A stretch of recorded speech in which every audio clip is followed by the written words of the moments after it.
Welcome to Education Service Provider section of Introduction to Education lecture. And here we'll talk about educational institutions, work for developers, and self-education. Let's start with educational institution. An educational institution can be defined as any entity in the business of education. And every of us have met or dealt with many educational institutions. Like a preschool grants education to children before they go to an elementary school. And elementary school grants primary education. That is why in many countries it's called primary school. Secondary school grants children with secondary education, and in many cases they grant high school diplomas. In the United States, secondary school is a combination of middle school and high school. Middle school can be called lower secondary, and high school upper secondary school. So elementary school and secondary school give they combine, like both combined, they give education which is maybe called compulsory, which is mandated by the state. So tertiary school and vocational schools are technically beyond a secondary education. So tertiary school, which can be also called a college, university, or post-secondary school, facilitate learning beyond compulsory education and awards academic credentials higher than high school diplomas. Vocational school doesn't grant academic credentials, but instead it concentrates on those occupations that do not require advanced academic credentials and those KSAs that are needed in order to start working in those occupations. It is generally like the most likely educational service providers, but there are many various providers on the market. At the same time, not every education comes from educational institution. Let's say workforce developers. Any workforce developer can be considered as a part of this education.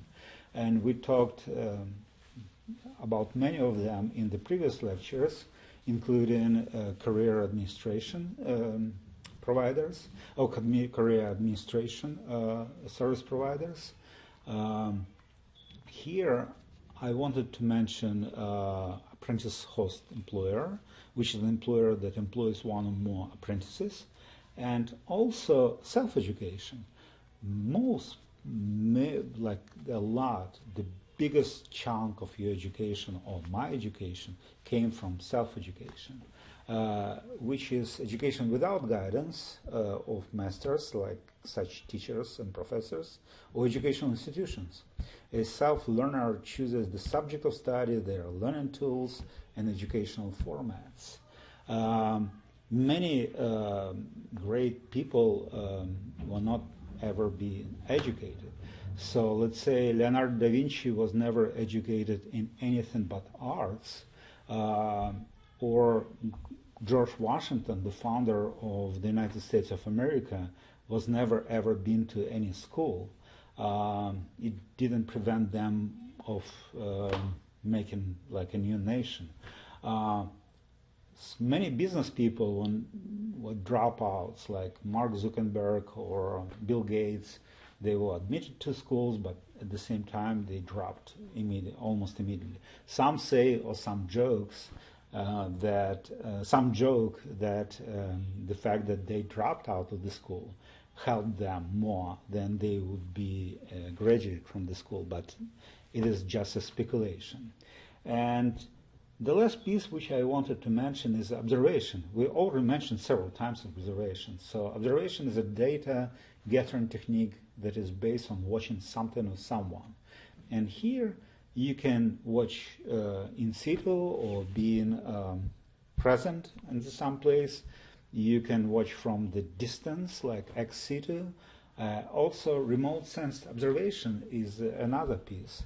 But getting back to education, a very important, the further cognitive consideration of what you saw or what you have seen. And this grants a learning, kind of some education. But in many cases, cannot be given as a paper, but at the same time, your education can lead to performance, which can be a credential itself. Saying this, hopefully we are ready to jump into career services. So see you soon. Thank you and bye-bye.